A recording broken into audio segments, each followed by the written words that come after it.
Welcome back, MVP. Streebo here with you from Mutantville.com, and I have just returned from a midnight screening of Saw 3D. Now don't get confused, this is a Blu-ray of Saw 6.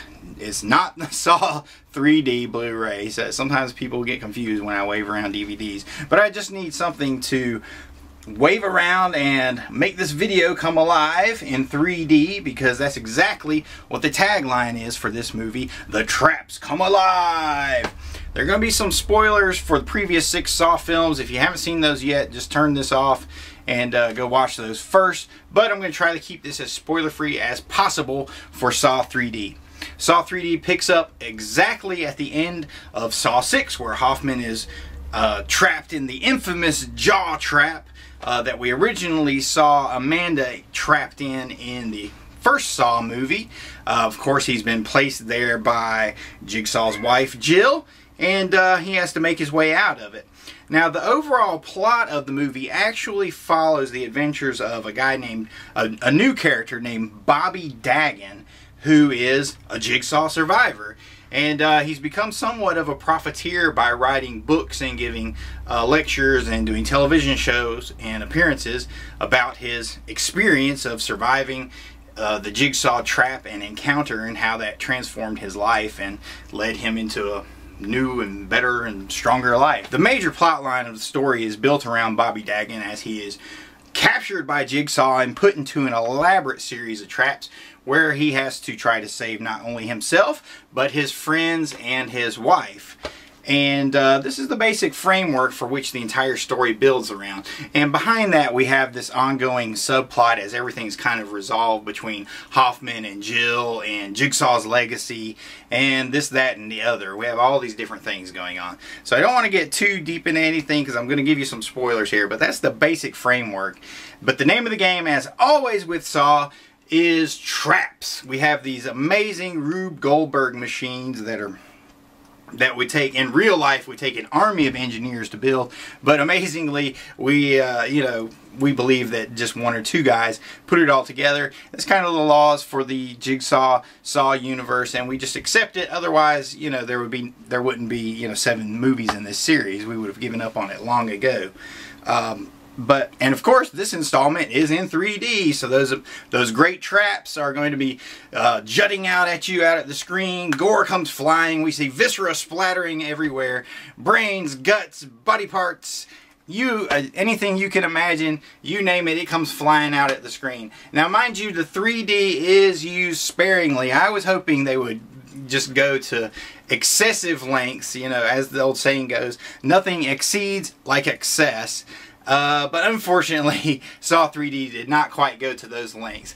But I felt it did use its 3D quite well, unlike other films like My Soul to Take, which, wasn't even in 3D. They just wanted you to pay the extra money for it. But when that 3D was used for those traps, it was very effective. Things would fly out at you, and it was well worth the money spent. I thought the acting was pretty good across the board. I've really come to appreciate Costas Mandylor as Hoffman. He's kind of become this, I don't know, kind of a synthesis of the old school Jason Voorhees unstoppable slasher type killer and this new cerebral engineer architectural killer in Jigsaw. So he's kind of become a synthesis of the two, and that was pretty cool. I have to really give it to the writers, Patrick Melton and Marcus Dunstan, who we know that originally came to our attention by writing the Feast series. They've taken over the Saw series, and they've brought everything full circle. I thought they did an excellent job in bringing together all the various threads that we've seen winding throughout the entire Saw series. This movie is much more coherent than the other films. I felt like it really addressed and corrected a lot of the problems that I had with the other films, in that, one, I always felt that all the characters in the Saw movies were very unsympathetic, very despicable, and you never really cared if they lived or died. You were just kind of watching to see what happened with the trap. In this movie, with the character of Bobby Dagan, he's actually he's sympathetic in a way. You want to see the guy survive. You want to see him succeed in helping his friends. And of course, I've come to appreciate Hoffman. Costas Mandylor just rocks as Hoffman. Like I said, he's this unstoppable Jason Voorhees killer, but he's also become this brilliant mastermind by proxy for the late great legendary Jigsaw. When they say that the Saw series comes full circle, they really mean that. There is an appearance put in by the one and only Dr. Gordon from the first movie. Can't tell you much more about it, because don't want to get into spoiler territory, but I'm just going to say things are tied up nicely, and if this really is the ending and the final installment of the Saw series, quote unquote, it's a very fitting coda indeed, and I think you as a fan will appreciate it. I definitely did. Now, on the Streebo slasher stats, the Saw series is pretty much off the charts. I'm going to try to give you some glimpses into it without spoiling everything for you, but we have buzzsaws, we have hangings, we have immolations. Of course, there are eviscerations, fish hooking, stabbing, spearings, car traps. We have the return of the infamous jaw trap, much more. One breast, 50 gallons of blood, as Joe Bob Briggs would say. On the Streebo Screamometer, I've got to give Saw 3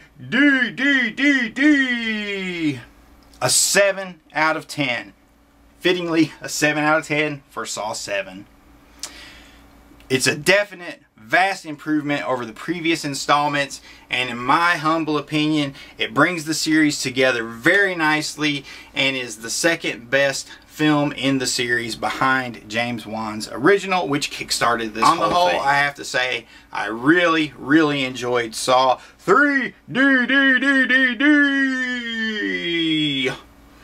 Although the traps were perhaps maybe not as elaborate or memorable as in previous installments, there is one really cool car trap that I think kind of steals the show. And the gore is used sparingly, but when it is used, it explodes off the charts. I mean, we're talking 10 out of 10 level on the gore Richter scale, if you will.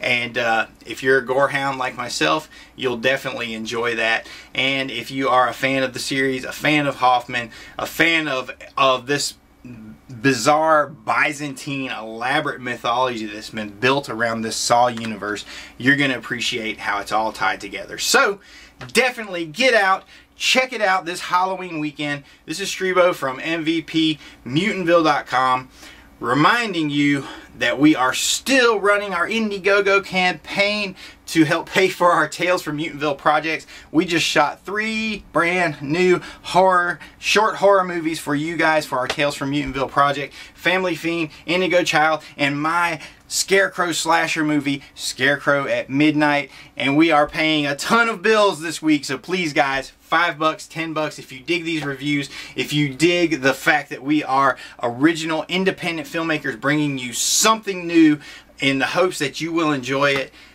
give a little to the cause. We appreciate it.